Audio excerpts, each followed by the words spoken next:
Hello friends, welcome back to my YouTube channel. ഇന്ന് നമ്മളൊരു അടിപൊളി ബീഫ് ദം ബിരിയാണിയാണ് ഉണ്ടാക്കാൻ പോകുന്നത്. ഭയങ്കര സിമ്പിളായിട്ട് നമുക്ക് ഉണ്ടാക്കാവുന്നതാണ്. അപ്പോൾ ഇൻഗ്രീഡിയൻസ് നോക്കിയാലോ. അതിനുവേണ്ടി 4 വലിയ സവോള മീഡിയം സൈസായിട്ട് അരിഞ്ഞതും പിന്നെ നൈസായിട്ട് അരിഞ്ഞതും എടുത്തിട്ടുണ്ട്. പച്ചമുളക്, ഇഞ്ചി, വെളുത്തുള്ളി. നമ്മളിതിൽ മുളക് പൊടി ചേർക്കുന്നില്ല, അതിന് പകരം പച്ചമുളക് നമ്മൾ കൂടുതൽ ചേർക്കണം. ഇവിടെ ഞാൻ 14 പച്ചമുളക് എടുത്തിട്ടുണ്ട്. പിന്നെ മല്ലിയില, പുതിനയില, 3 തക്കാളി അരിഞ്ഞത്. പിന്നെ നമ്മളിവിടെ എടുത്തിരിക്കുന്നത് ബസുമതി അരിയാണ്. ഇവിടെ 3 ഗ്ലാസ് ബസുമതി അരി എടുത്തിട്ടുണ്ട്. അത് നന്നായിട്ട് കഴുകി വാർത്ത് വെച്ചിരിക്കുന്നതാണ്. നമുക്കത് അരമണിക്കൂറൊന്നും വെള്ളത്തിലിട്ട് വെക്കണമെന്നില്ല, കഴുകിയിട്ട് അപ്പം തന്നെ വാർക്കുകയാണ് ചെയ്തത്. ഇനി നമുക്ക് ബീഫിലേക്ക് വേണ്ടിയിട്ട് ഇഞ്ചി, വെളുത്തുള്ളി, പച്ചമുളക് നമുക്ക് നന്നായിട്ട് മിക്സിയിൽ അരച്ചെടുക്കാം. അപ്പോൾ ഇവിടെ നന്നായിട്ട് നമ്മൾ അരച്ചെടുത്തിട്ടുണ്ട്. ഞാനിവിടെ 1 കിലോ ബീഫാണ് എടുത്തിരിക്കുന്നത്. നന്നായിട്ട് ക്ലീൻ ചെയ്ത് വെച്ചിരിക്കുകയാണ്. ഇനി നമുക്ക് പൊടികൾ ചേർത്ത് കൊടുക്കാം. 1 ടേബിൾ സ്പൂൺ മഞ്ഞൾപ്പൊടി, ആവശ്യത്തിന് ഉപ്പ്, 2 ടേബിൾ സ്പൂൺ ഗരം മസാല.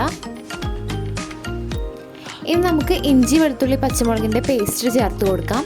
അതൊരു 2.5 ടേബിൾ സ്പൂൺ ചേർക്കുന്നുണ്ട്. നമ്മളിതിൽ മുളക് പൊടി ചേർക്കുന്നില്ല. ഇനി നമുക്ക് മിൻറ്റിൻ്റെ ഇലയും മല്ലിയിലയും കുറച്ച് ചേർത്ത് കൊടുക്കാം. എന്നിട്ടിത് നന്നായിട്ട് മിക്സ് ചെയ്യാം. നമ്മളിതിൽ വെള്ളം ചേർക്കുന്നില്ല, ബീഫിൽ നിന്ന് തന്നെ വെള്ളം ഇറങ്ങി വരും, അതുകൊണ്ട് വെള്ളം ചേർക്കണില്ല. ഇത് ആദ്യം ഹൈ ഫ്ലെയിമിൽ 1 വിസിൽ വരുന്നത് വരെ വേവിക്കുക, പിന്നീട് ലോ ഫ്ലെയിമിലിട്ട് വേവിക്കുക. ഞാനിവിടെ ഒരു 7 വിസിലാണ് അടിച്ചെടുക്കുന്നത്. അപ്പോൾ നമുക്ക് മൂടി വെച്ച് വേവിക്കാം. ഇനി നമുക്ക് സവാളയും കാഷ്യും മുന്തിരിയൊക്കെ വറുത്തെടുക്കാം. അതിനുവേണ്ടി ഒരു പാൻ വെച്ചതിന് ശേഷം കുറച്ച് വെളിച്ചെണ്ണ ഒഴിച്ചതിന് ശേഷം കുറച്ച് നെയ്യും കൂടി ചേർത്ത് കൊടുക്കാം. ഇനി അതിലേക്ക് കാഷ്യും മുന്തിരിയും സവാളയും നമുക്ക് വറുത്തെടുക്കാം.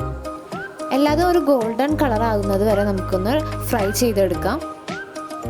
മുന്തിരി ഇട്ട് കഴിഞ്ഞാൽ വേഗം തന്നെ എടുക്കണം. ഇനി സവാള നമുക്കൊരു ഗോൾഡൻ കളർ ആകുന്നത് വരെ നന്നായിട്ട് ഫ്രൈ ചെയ്തെടുക്കാം.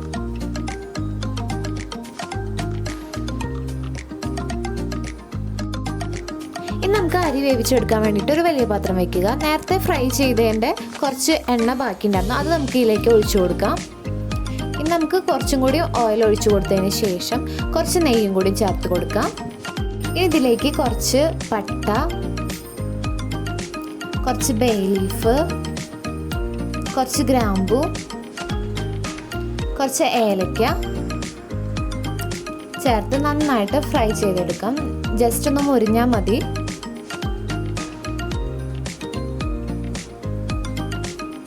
ഇനി അതിന് ശേഷം നമുക്ക് അരി ചേർത്ത് കൊടുക്കാം. ഇനി നമുക്ക് അരി കുറച്ച് നേരം ഒന്ന് ചൂടാക്കി എടുക്കണം. ഇങ്ങനെ ചെയ്യേണ്ടത് എന്താണെന്ന് വെച്ചാൽ നമുക്ക് പിന്നീട് വേവിക്കുമ്പോൾ ഒട്ടാണ്ട് കിട്ടും, അതിന് വേണ്ടിയിട്ടാണ്. അപ്പോൾ നമുക്കൊരു 5 മിനിറ്റ് ഇങ്ങനെ ഒന്ന് ഇളക്കി കൊടുക്കാം. ജസ്റ്റ് ഒന്ന് ആ വെള്ളമൊക്കെ ഒന്ന് ഡ്രൈ ആയി കഴിഞ്ഞാൽ നമുക്കിതിലേക്ക് വെള്ളം ചേർത്ത് കൊടുക്കാം. 1 ഗ്ലാസ്സിന് 1.5 ഗ്ലാസ് വെള്ളം എന്ന രീതിയിൽ. ഇവിടെ 3 ഗ്ലാസ് അരിയാണ് ഞാൻ എടുത്തിരിക്കുന്നത്, അതുകൊണ്ട് 4.5 ഗ്ലാസ് വെള്ളം ഇവിടെ ചേർക്കുന്നുണ്ട്. വെള്ളം ചേർക്കുന്ന സമയത്ത് നമുക്ക് ഹൈ ഫ്ലെയിമിൽ ഇട്ടിട്ട് നന്നായിട്ട് വെള്ളം വറ്റണ വരെ വേവിച്ചെടുക്കാം. നന്നായിട്ട് തിള വന്നു കഴിഞ്ഞാൽ നമുക്ക് തീ ഓഫ് ചെയ്ത് മൂടി വയ്ക്കാവുന്നതാണ്. ഇനി നമുക്ക് ഇതിലേക്ക് കുറച്ച് മല്ലിയിലയും മിൻറ്റിൻ്റെ ഇലയും ചേർത്ത് കൊടുക്കാം. നമുക്ക് മൂടി വെച്ച് വേവിക്കാം. ഒരു 15 മിനിറ്റോളം തിള വന്നു കഴിഞ്ഞിട്ട് പിന്നെ നമുക്ക് തീ ഓഫ് ചെയ്ത് വെക്കാം.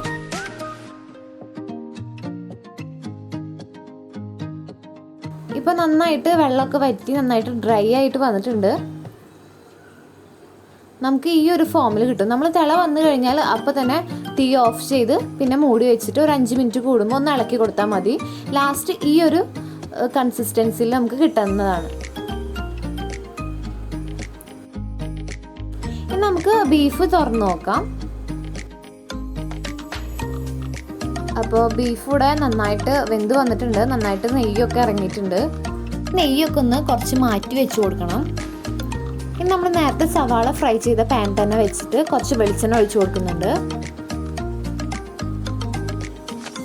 ഇനി വെളിച്ചെണ്ണ ഒന്ന് ചൂടായി കഴിഞ്ഞാൽ നമുക്ക് സവാള അരിഞ്ഞത് ചേർത്ത് കൊടുക്കാം. സവാള ഒന്ന് ജസ്റ്റ് ആടി കിട്ടാൻ വേണ്ടിയിട്ട് കുറച്ച് ഉപ്പ് ചേർത്ത് നമുക്ക് ഇളക്കി കൊടുക്കാം. എല്ലാ കറികളെയും പോലെ ഗോൾഡൻ ബ്രൗൺ കളർ ആവുന്നത് വരെ നമുക്ക് വഴറ്റേണ്ട ആവശ്യമില്ല. സവാള ഒന്ന് സോഫ്റ്റ് ആയിട്ട് കിട്ടിയാൽ മതി. അപ്പോൾ ഇവിടെ സവാള നന്നായിട്ട് സോഫ്റ്റ് ആയിട്ട് വന്നിട്ടുണ്ട്. ഇനി നമുക്ക് തക്കാളി ചേർത്ത് കൊടുക്കാം. തക്കാളി നന്നായി വാടി വരുന്ന വരെ ഇളക്കി കൊടുക്കാം. അപ്പോൾ നല്ല സെറ്റായിട്ട് വന്നിട്ടുണ്ട്. ഇനി നമുക്ക് ആ പേസ്റ്റ് ഒന്ന് ഇട്ട് കൊടുക്കാം. ബാക്കിയുള്ള എല്ലാ പേസ്റ്റും നമുക്ക് ഇതിലിപ്പോൾ ചേർക്കാം. എല്ലാം നന്നായി വാടി വന്നിട്ടുണ്ട്. ഇനി നമുക്ക് കുറച്ച് ഗരം മസാല ചേർത്ത് കൊടുക്കാം. അതിനുശേഷം ഒരു 1/2 ടേബിൾ സ്പൂൺ കുരുമുളക് പൊടി ചേർത്ത് കൊടുക്കാം. എന്നിട്ട് നന്നായിട്ടൊന്ന് മിക്സ് ചെയ്തെടുക്കാം. ഇനി അതിന് ശേഷം നമുക്ക് കുറച്ച് മിൻറ്റിൻ്റെ ഇലയും മല്ലിയിലയും ചേർത്ത് കൊടുക്കാം. ഇനി അതിന് ശേഷം നമുക്ക് കുറച്ച് ലൈം ജ്യൂസ് ചേർത്ത് കൊടുക്കാം. ലൈം ജ്യൂസ് ഇല്ലെങ്കിൽ നമുക്ക് വിനാഗിരി ഒഴിക്കാവുന്നതാണ്.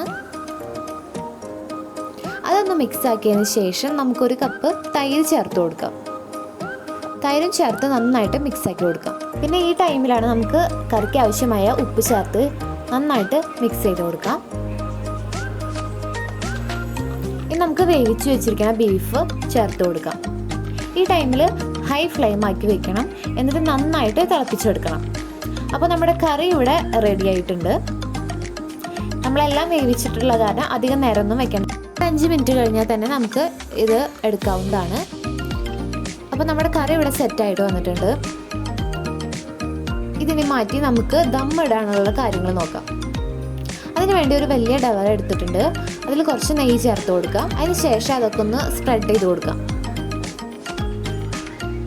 നമുക്ക് ആദ്യം കറീൻ്റെ ലെയർ ഒഴിച്ചു കൊടുക്കാം. നന്നായിട്ട് സ്പ്രെഡ് ചെയ്ത് വെക്കാം. പിന്നെ അരി ചേർത്ത് കൊടുക്കാം. നമ്മൾ വേവിച്ച അരി ഇങ്ങനെ തന്നെ ഇടാൻ ശ്രമിക്കണം.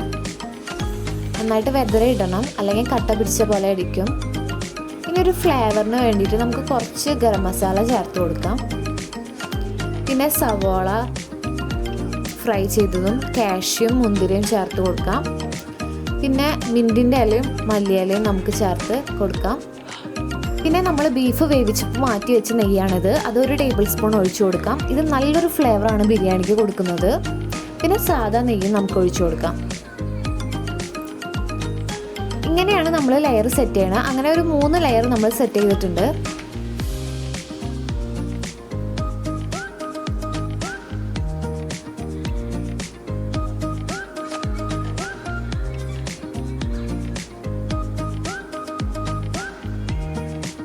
അപ്പോൾ നമ്മുടെ ലെയറൊക്കെ സെറ്റായിട്ട് വന്നിട്ടുണ്ട്. ഇനി നമുക്കൊരു ഫോയിൽ പേപ്പർ വെച്ചിട്ടൊന്ന് മൂടി വയ്ക്കാം.